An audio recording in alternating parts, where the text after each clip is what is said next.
नमस्कार दोस्तों, आज के वीडियो में हम बात करने वाले हैं ऐसे टॉप 10 जीएस क्वेश्चन पे तथा उनके डिटेल से सॉल्यूशन पर भी हम बात करने वाले हैं। तो बिना देर किए करते हैं आज का वीडियो स्टार्ट। यहाँ पे आप देख सकते हैं आज का सबसे पहला क्वेश्चन दिया गया है, जिस क्वेश्चन के अंदर कहा गया है कि निम्नलिखित में से कौन सा एक भारत का राष्ट्रीय जलीय प्राणी है, अर्थात नेशनल एक्वेटिक एनिमल के विषय में कहा गया है।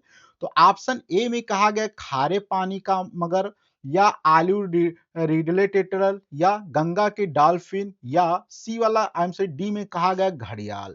तो यहाँ पे अगर बात करें इस क्वेश्चन के करेक्ट आंसर की, तो यहाँ पे आपको देखने को मिलेगा इस क्वेश्चन का करेक्ट आंसर यहाँ पे आपका जो हो जाएगा वो गंगा की जो होती है, गंगा की डॉल्फिन जो है खारे पानी की वो कही जाती है। अब यहीं पे थोड़ा सा हम बात करते हैं इसके एक्सप्लेनेशन पे। तो गंगा नदी की डॉल्फिन को भारत का राष्ट्रीय जलीय जो है जीव घोषित किया गया है। यह एक संकटग्रस्त जो होता है प्रजाति है, जो मुख्य रूप से गंगा, ब्रह्मपुत्र और उनकी सहायक नदियों में पाई जाती है। यह दृष्टिहीन होती है और शिकार के लिए अपनी पराश्रव्य अर्थात अल्ट्रासोनिक साउंड का ये प्रयोग करती है। अब बात करते हैं नेक्स्ट क्वेश्चन पे, जिसके अंदर कहा गया है कि पांडा भी उसी कुल का अर्थात फैमिली का होता है, जिसकी कौन सी, जैसे कि भालू हो जाएगा, बिल्ली हो जाएगा, कुत्ता हो जाएगा, या खरगोश। इसमें से कौन सा ऑप्शन करेक्ट हो जाएगा? तो यहाँ पे बात करें भालू यहाँ पे करेक्ट हो जाएगा। आप थोड़ा सा समझते हैं।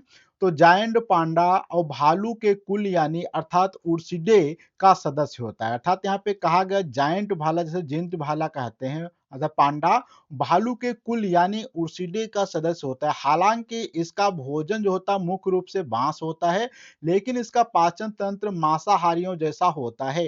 नोट यहाँ पे अगर बात करें तो रेड पांडा एक अलग परिवार से संबंधित होता है, लेकिन जायंट पांडा जो होता है वास्तविक भालू कहलाता है।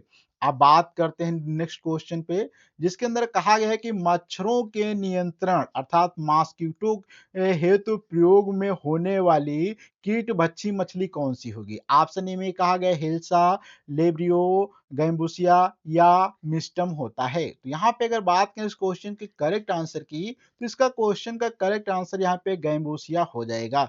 थोड़ा सा अगर इस पे डिटेल से बात करें तो गैम्बुसिया जो होता है, जिसे मॉस्किटो फिश भी कहा जाता है, एक कीट भक्षी मछली है। यह पानी की सतह पर तैरते हुए मच्छरों के लार्वा को खा जाती है। मलेरिया और डेंगू जैसे बीमारियों को रोकने के लिए इसे तालाबों और कुओं में छोड़ा जाता है। जैसे कि यहाँ पे आप डायग्राम में भी देख सकते हैं, जो मच्छर के लार्वा होते हैं इनको ये खा जाती है। अब बात करते हैं नेक्स्ट क्वेश्चन पे, अधिकांश कीट जो होते हैं श्वसन कैसे करते हैं? त्वचा से करते हैं, क्लोम से करते हैं, फेफड़ों से करते हैं, या वाचन तंत्रों से करते हैं? इसका कौन सा करेक्ट आंसर है, इस पे अगर हम बात करें तो इसका करेक्ट आंसर यहाँ पे डी हो जाएगा। आप थोड़ा सा समझते हैं डिटेल से। तो फ्लैप था डिस्प्ले एक्सप्लेनेशन देखा, तो कीटों में श्वसन के लिए वातक तंत्र जो होते हैं वो होते हैं, यह हवा से ऑक्सीजन को सीधा शरीर के ऊतकों तक पहुंचाता है। शरीर की सतह पर छोटे छिद्र होते हैं जिन्हें श्वास रंध्र कहते हैं, जिनसे हवा अंदर जाती है। अर्थात ये जो है अधिकतर जो जीव होते हैं वो अपनी जो सांस होती है उसको कहाँ से लेते हैं, तो वो अपने वातक तंत्रों से श्वास को ले लेते हैं। अब बात करते हैं नेक्स्ट क्वेश्चन पे, जिसमें कहा गया है कि निम्नलिखित कथनों पर विचार करना है। भारत में साल की प्रकार के दंत रहित स्तनपायी नहीं पाए जाते हैं, या केवल ऊलक तथा गिबन प्रकार का कपि ही भारत में पाया जाता है। कौन सा पाया जाता है? ऑप्शन ए, बी, सी और डी, इनमें से ऑप्शन करेक्ट आपको बताना है। थोड़ा सा एक्सप्लेनेशन पे बात करते हैं तो फिर समझ जाएंगे कौन सा इसका करेक्ट आंसर होगा। तो हालांकि यहाँ पे गिबन जो होता है भारत में पाया जाने वाला एकमात्र कपि है, और पैगोलिन जो होता है वो चींटी खोर होता है और इसके दांत नहीं होते हैं। यद्यपि भारत में पैगोलिन पाए जाते हैं, यह प्रश्न एक विशिष्ट संदर्भ या पुराने डेटा पर आधारित है, जिसके अनुसार आयोग ने दोनों कथनों को सत्य माना था। तो इसलिए ऑप्शन यहाँ पे आप देखेंगे इसका जो सी वाला हो जाएगा वो फर्स्ट और सेकंड करेक्ट हो जाएगा। अब बात करते हैं नेक्स्ट क्वेश्चन पे कि ऑक्टोपस जो होता है, ऑक्टोपस वो क्या है? एक आर्थ्रोपोड है, या बी में कहा गया एक इकोनोडर्म है, या सी में कहा गया हेमिकोडर्म है, या हेमिकाडर्म है, या एक कहा गया मोलस्क है। तो यहाँ पे करेक्ट आंसर की बात करें तो सब पहले समझते हैं कि होता क्या है। देखो ऑक्टोपस जो होता है एक मोलस्क होता है, इसे मृदुकवची प्राणी भी कहते हैं। यह जो होता है सिफेलोपोडा वर्ग में आता है जिसका अर्थ होता है सिर-पैर।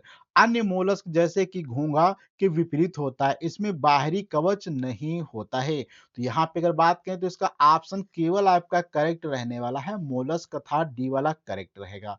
अब बात करते हैं नेक्स्ट क्वेश्चन पे कि निम्नलिखित में से कौन सा एक सही सुमेलित है? कौन-सा?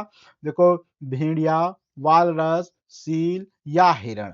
अब यहाँ पे कौन-सा जो कहा गया कि सुमेलित सही है, तो इसमें से अगर हम यहाँ पे इसको थोड़ा-सा समझ लेते हैं कि वालरस जो होता है एक विशाल समुद्री स्तनधारी होता है जो आर्कटिक महासागर में पाया जाता है। यह अपनी लंबी दाँतों और मूंछों के लिए जाना जाता है। यह पिन्नीपेड समूह का सदस्य होता है, लेकिन सील से भिन्न होता है क्योंकि इसके बाह्य कान नहीं होते हैं और यह आकार में बहुत बड़ा होता है। तो इसलिए यहाँ पे ऑप्शन आपका इसमें जो रहने वाला है वो वालरस बी वाला करेक्ट इसका हो जाएगा।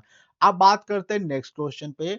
टिक्स और माइट्स वास्तव में होते हैं, क्या होते हैं? मकड़ीवंशी, क्रिस्टियाई या कीट या बहुपात, किससे संबंधित होते हैं? तो यहाँ पे अगर हम बात करें एक्सप्लेनेशन पे, तो देखो यहाँ पे टिक जो होते हैं इसके अंदर कितने टोटल 8 यहाँ पे पैर हाथ होते हैं। इसमें क्या होते हैं? 6 होते हैं।